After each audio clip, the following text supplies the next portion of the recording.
안녕하세요. 심리생활 5분 양육 꿀팁 시리즈입니다. 오늘은 강의 중에 만난 어머니께서 질문하신 내용을 가지고 이야기 나눠보려고 합니다. 그 어머니의 아이는 이제 7세 아들인데 그 손톱을 너무 많이 물어 뜯어가지고 이 엄지손가락이 이제 상처가 날 정도로 이제 심하고, 때로는 이제 못하게 하면 발가락을 물어 뜯기도 한대요. 이제 그 정도로 좀 심각한 행동이라고 고민을 이제 말씀해 주셨는데, 그 어머니뿐만 아니라 이런 고민을 하는 분들이 많으시기 때문에 오늘은 주제를 손톱 물어 뜯는 아이 괜찮은가에 대해서 이야기 나눠보려고 도록 하겠습니다. 유아기나 아동기에 입에다 뭔가를 이렇게 집어넣는 그 행동은 참 자연스러운 현상이에요. 때로는 청소년기에도 손톱을 물어 뜯어가지고 피가 나기도 하고 염증이 생겨서 문제가 되기도 하거든요. 인간이 태어나서 이제 처음으로 먼저 감각이 생기는 곳이 입이에요. 입. 그래서 또 이제 입을 통해서 외부 대상과 이제 연결이 되기도 하는데, 그거는 이제 젖을 먹는 행위죠. 젖을 먹는다는 것은 단순하게 그 생존에 도움을 주는 것 외에 불안을 이완시켜주고 또 정서적인 욕구를 충족시켜주는 뭐 그런 역할도 하거든요. 그러니까 이 입이라는 게 되게 중요하죠. 그래서 이제 젖을 주는 엄마는 이제 물리적인 젖을 주기도 하지만 정서적인 젖을 주기도 해요. 그래서 아기 눈을 바라보며 웃어주고 머리를 쓰다듬어주고 또 아이에게 소리를 내어서 서로 이제 정서적 교류를 나누기도 하잖아요.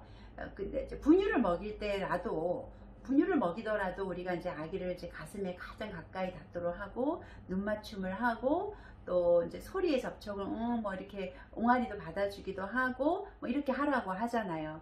근데 이제 이렇게 중요한 과정인지 저는 잘 몰랐어요, 아이를 키울 때는. 그러다 보니까 이제 뭐 바쁜 마음에 베개에다가 젖병을 이렇게 세워놓고 이제 나는 다른 일을 하기도 하고, 또 이제 젖 먹이는 시간에 잠시 숨을 돌리는 시간이다 보니까 젖을 물린 채 나는 친구랑 통화를 하기도 하고 뭐 이제 그렇게 했는데, 지금 생각하면 이제 제가 좀 미안한 마음이 이제 들어요.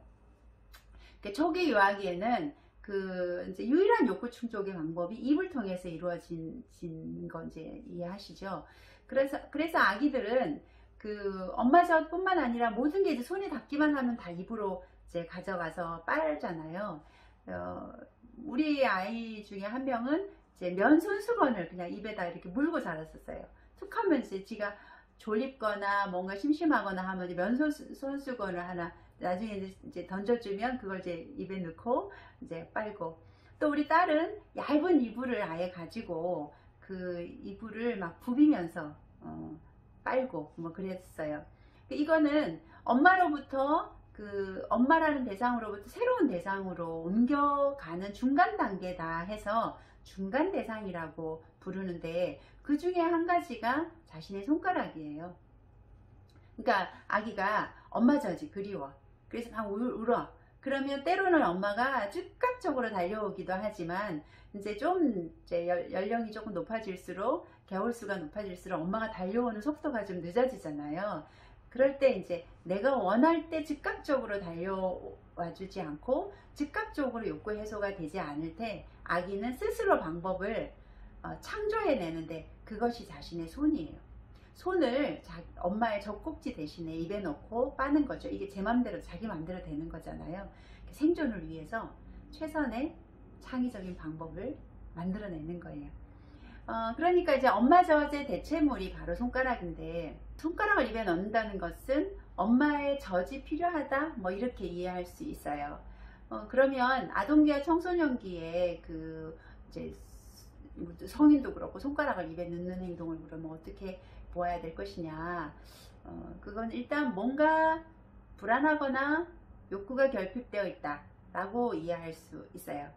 하지만 그렇다 하더라도 유아기에는 손가락을 빠는 행동밖에 할 수 있는 게 없었지만, 이제 자랄수록 나이에 맞는 뭐 다른 행동, 욕구 충족을 위한 행동, 불안을 감소시키는 행동을 찾아내야 하는데, 여전히 미숙한 그 방법을 고수한다면 그건 이제 퇴행으로 볼 수 있어요. 그래서 이제 엄마의 도움이 필요하죠. 이제 아기가 자기 감정과 욕구를 가 뭔지, 불안이 뭔지 이걸 이제 알 수 있도록 도와주고 그에 맞는 적절한 행동을 하도록 안내해 주는 것이 필요하죠. 오늘은 일단 일시적인 불안으로 인해서 퇴행 행동을 할 때와 또 심심할 때 하는 자동화된 행동으로 구분해서 설명을 드리도록 할게요. 예를 들어서 이제 유치원의 발표회를 앞두고 아이가 손가락 빠는 횟수가 늘었다면 발표에 대한 불안에 대처하는 퇴행 행동일 가능성이 있어요. 그럴 때는 이제 일단 아이와 눈을 맞추고 부드러운 표정으로 다음 주에 유치원 발표회가 있는데 너는 어때? 뭐 이렇게 한번 물어보시고요. 아이의 반응을 한번 살펴보는 거죠. 자기의 감정을 잘 인식하지 못하는 아이라면 뭐 몰라 뭐 이렇게 말할 수도 있어요. 뭐 그러면 그냥 어떤 마음인지 잘 모르겠구나 라고 수용해 주시고 엄마가 보기에는 평소보다 손가락을 많이 빠는 것 같은데 혹시 발표회 걱정 때문인가 해서 말이야 뭐 이렇게 솔직하게 엄마가 말해 보시는 거죠. 이제 그 다음에 이제 아이가 뭐 어떤 말을 하게 될지는 뭐 상황에 따라 다르고 모르겠지만 이제 이런 식으로 아이와 이야기를 나누게 되면서 아이도 자신이 뭔가 불안한 감정을 갖고 있었다는 것, 이제 그래서 손가락을 자기도 모르게 빨고 있었다는 것, 뭐 이런 것들을 알게 되는 거예요. 이때 엄마가 하실 일은 절대로 그냥 아이의 이야기를 들어주고 수용만 하셔야 되지 손가락 빨면 안 된다라는 충고나 또 뭐가 불안하냐 바보같이 뭐 이런 비난, 씩씩하게 해봐 라는 뭐 조언 뭐 이런 것들은 절대로 하시면 안 된다는 거 기억하세요.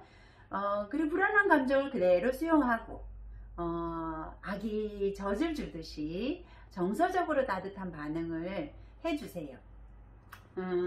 발표회 때문에 잘하지 못할까봐 걱정이 되는구나. 그럴 수 있지. 그럴 때 어떻게 하면 좀 안심이 될 수 있을까? 뭐 이런 엄마가 공감을 해주고 함께 이야기를 나누는 이 과정을 통해서 아이의 불안이 완화되는데 도움이 될 거예요. 또 이제 불안을 처리하는 방법을 같이 의논하면 조절 능력이 생기죠. 불안을 처리하는 능력 말이에요. 만약에 특별히 불안한 상황이 아닌데 심심할 때마다 그냥 손가락이 자동적으로 이제 입으로 간다면 이것은 오랫동안 반복되면서 자동화된 행동이 되어버린 거예요. 그게 이제 뭐 불안에 대처한다든가 욕구를 충족한다든가 뭐 이런 의미는 없고 단순히 반복적으로 해서 습관화된 행동이기 때문에 이럴 때는 다른 곳으로 관심을 전환하도록 도와주세요. 몇 번 정도는 이제 손가락 입에 들어가는 순간 다른 행동으로 전환하도록 관심을 유도해보고 뭐 그런 게 반복되다 보면 자동화된 행동이 좀 사라질 수도 있어요. 손가락 깨무는 행동에 대한 이제 이유와 또 대처 방법을 이제 잘 이해하셨는지 모르겠네요. 도움이 되셨다면 좋아요, 구독하기 눌러주시고 주변에 이런 고민 있는 분들께 공유도 해주세요. 우리는 또 다음 시간에 만나요. 안녕.